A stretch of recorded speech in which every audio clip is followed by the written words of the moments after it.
remercie tous ceux qui ont travaillé sur ce petit train. Alors la société, eux, vont vous parler. Geneviève et Brigitte peuvent dire quelque chose. Enfin, Geneviève et Brigitte qui ont beaucoup travaillé sur ce petit train. Ben voilà, pour vous faire découvrir dans quelques minutes notre circuit. Je vous remercie. Effectivement, c'est un investissement, je leur laisserai la parole tout à l'heure, c'est un investissement, il faut effectivement que ça tourne. Nous, on a une force commerciale, donc on sait déjà qu'on a un carnet d'adresses au niveau des groupes, des comités d'entreprise et aussi de tout ce qui est individuel. Donc là, moi, je suis sûre du succès.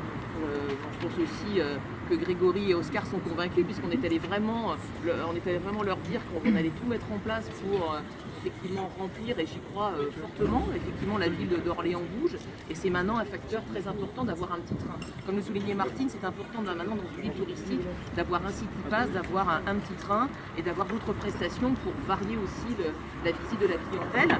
Alors là on est sur un circuit qui a été enregistré, qui a été réalisé par Ville d'Art et d'Histoire, qui a été enregistré en français, en anglais, il y aura d'autres langues aussi, parce que c'est prévu également en mandarin. Bon, pas tout de suite, mais ce sera fait en bonne et due forme. Donc voilà, peut-être un petit mot, Brigitte, au niveau simplement des horaires, etc.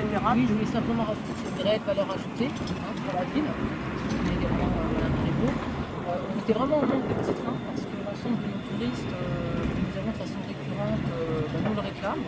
C'est vrai que sur l'ensemble, sur tous les groupes que nous rencontrons, que ce soit de l'association vraiment du troisième âge, sans être troisième âge scolaire et même personnes en activité, il y a une réelle demande parce que c'est vraiment complémentaire par rapport au circuit que nous proposons habituellement. Il y a vraiment là, honnêtement j'insiste sur ce point-là, c'est vraiment une demande qui existe, que ce soit en groupe ou que ce soit en individuel. Entre la Loire et la Beauce, les forêts d'Orléans au nord et de Sologne au sud, la ville a su conserver une qualité de vie avec un environnement naturel d'exception, au cœur d'une métropole de 275 000 habitants. Depuis 2000, la ville fait partie des sites du Val-de-Loire classés au patrimoine mondial de l'UNESCO, au titre de paysage culturel, pour sa diversité biologique, ses richesses historiques et culturelles. Orléans préserve les témoignages de son passé avec une politique de requalification de la ville menée depuis les années 2000, offrant aujourd'hui un centre ancien réhabilité dévoilant ses richesses patrimoniales à travers ses façades restaurées et un éclairage nocturne soigneusement composé.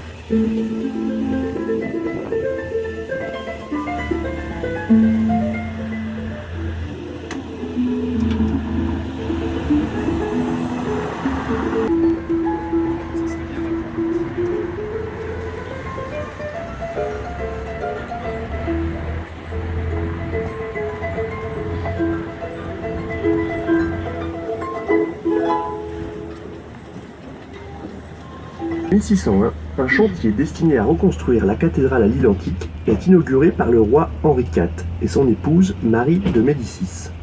Le chantier sera suivi par tous les rois de France qui lui succéderont, et ils y laisseront leur empreinte comme le soleil doré, emblème de Louis XIV que vous pouvez apercevoir sur les roses des transepts.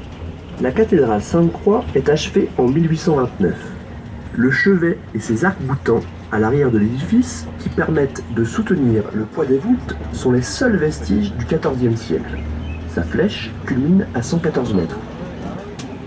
À votre gauche, vous apercevez en contrebas de la cathédrale les vestiges de l'enceinte du IVe siècle qui protégea la cité gallo-romaine d'Orétémis, puis la ville médiévale.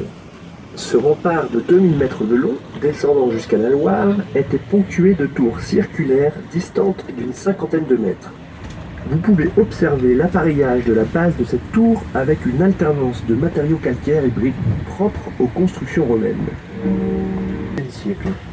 Après avoir été désaffecté, le Campo Santo devient des écuries, puis une halle au grain avec ses salles des fêtes à l'étage. De nos jours, ce vaste espace est réservé à l'organisation d'événements. On trouve l'hôtel Groslot. Cet hôtel particulier est construit pour le bailli d'Orléans, Jacques Groslot, au XVIe siècle.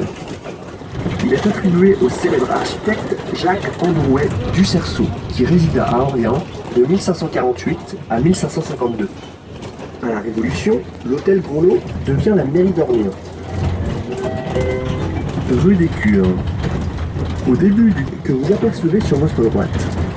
Le bâti de briques, pierre blanche et ardoise, rappelle celui de la place des Vosges à Paris, où Pierre Descures avait un hôtel particulier. Sur votre gauche, le jardin de l'hôtel Grolot, de style romantique, conserve quelques vestiges, dont le porche de la chapelle Saint-Jacques, érigé au XVe siècle, place du Châtelet.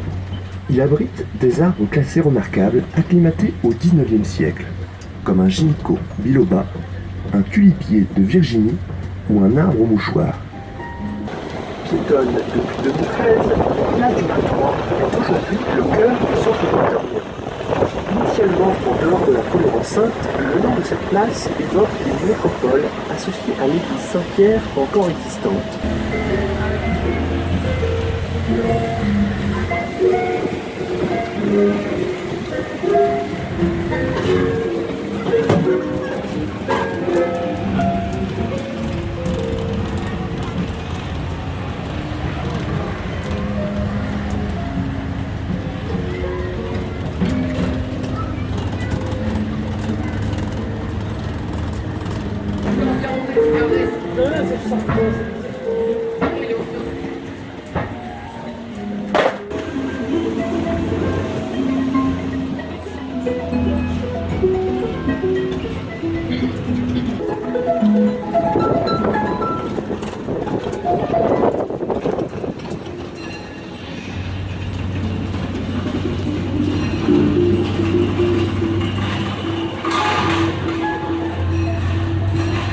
Équestre de Jeanne d'Arc, rendant grâce à Dieu, inauguré le 8 mai 1855, rappelle la délivrance de la ville par la pucelle d'Orléans le 8 mai 1429.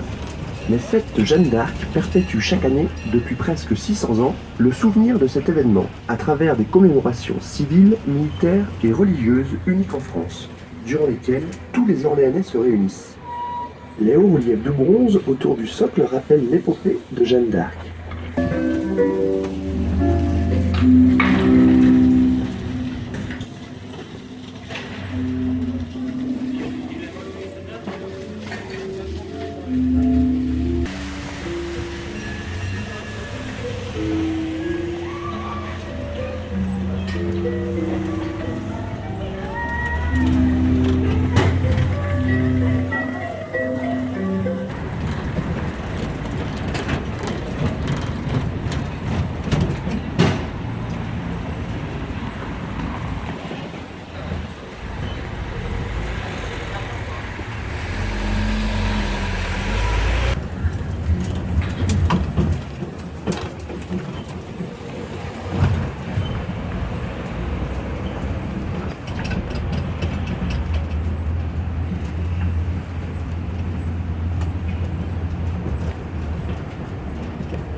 En 1429.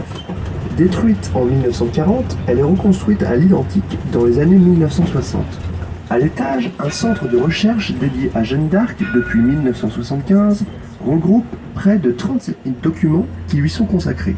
Au rez-de-chaussée, vous pourrez découvrir la vie de l'héroïne et son épopée orléanaise à travers une salle multimédia et un film panoramique, Notre-Dame des Miracles. Sur le mur extérieur, Jeanne d'Arc est représentée en prière par Jeanne Champillou, artiste céramiste orléanaise. De la même artiste, à l'intérieur, 2 panneaux en grès cérame émaillé relatent 6 épisodes majeurs de la vie de Jeanne d'Arc.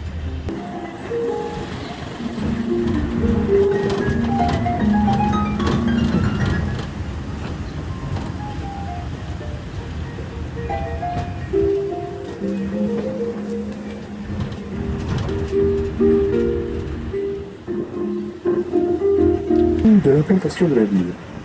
Le pont royal, construit entre 1748 et 1763, est appelé depuis 1914 pont Georges V en l'honneur du roi d'Angleterre. Il n'en reste pas moins le pont royal pour les Orléanais.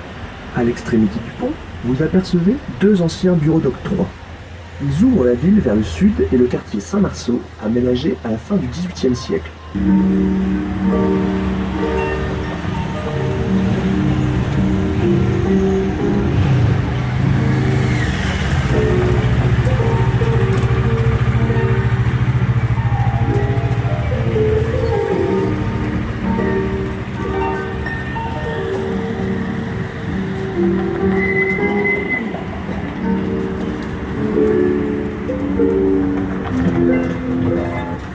Jean Épau.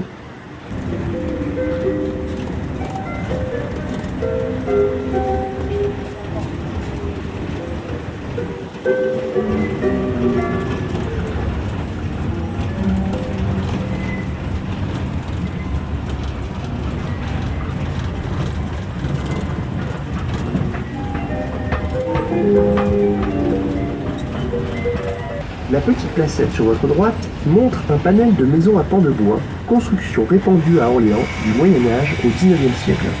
La politique de ravalement des façades menée depuis le début des années 2000 a permis de restituer leur authenticité et leur couleur d'origine. Observez dans la ville leur structure en croix Saint-André, grille ou treillage, leur coloris rouge, ocre ou encore jaune sable.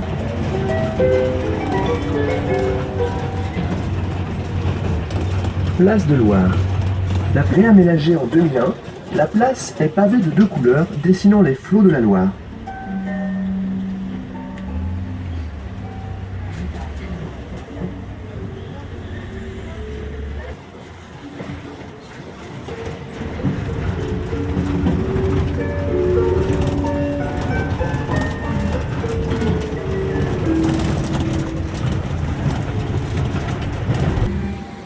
Les mariniers de Loire font aujourd'hui revivre la navigation et reconstruisent les bateaux traditionnels que vous pouvez apercevoir à quai.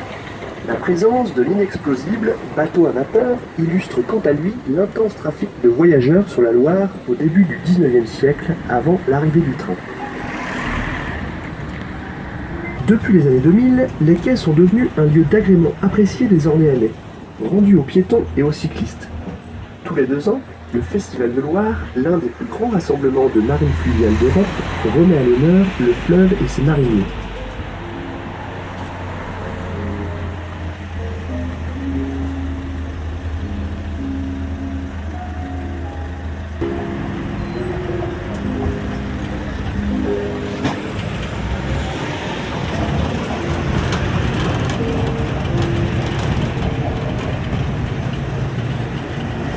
Le roi Louis XV autorise en 1756 le percement de cette élégante rue à arcades aux façades uniformes que l'on baptisa rue Royale. Outre des logements luxueux, elle abrite une manufacture royale de toiles peintes dites indiennes.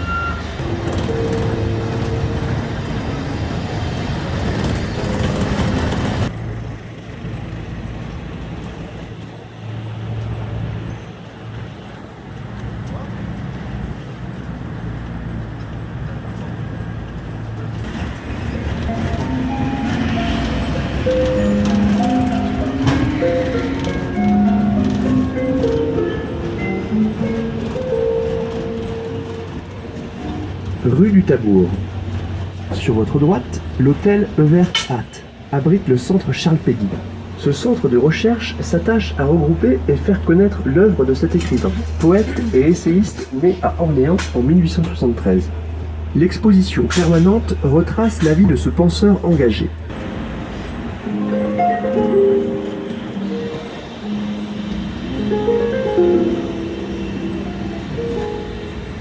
Fortement endommagée pendant la Deuxième Guerre mondiale, la rue Royale est reconstruite à l'identique et les arcades, occupées par les commerçants, sont ouvertes pour libérer la chaussée. Cette rue est conçue dans la perspective du pont Royal.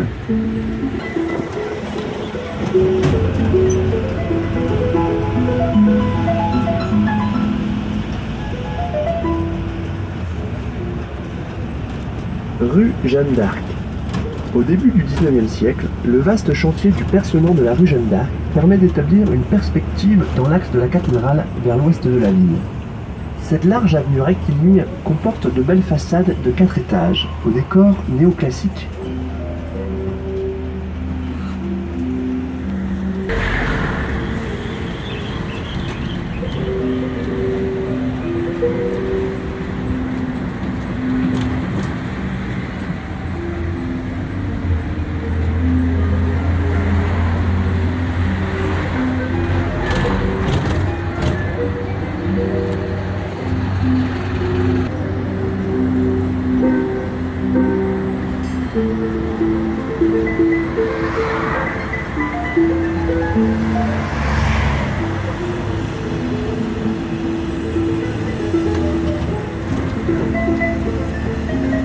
La façade de la cathédrale, dont on découvre ici toute la superbe, sert chaque été, à la nuit tombée, de support à une création originale en son et lumière.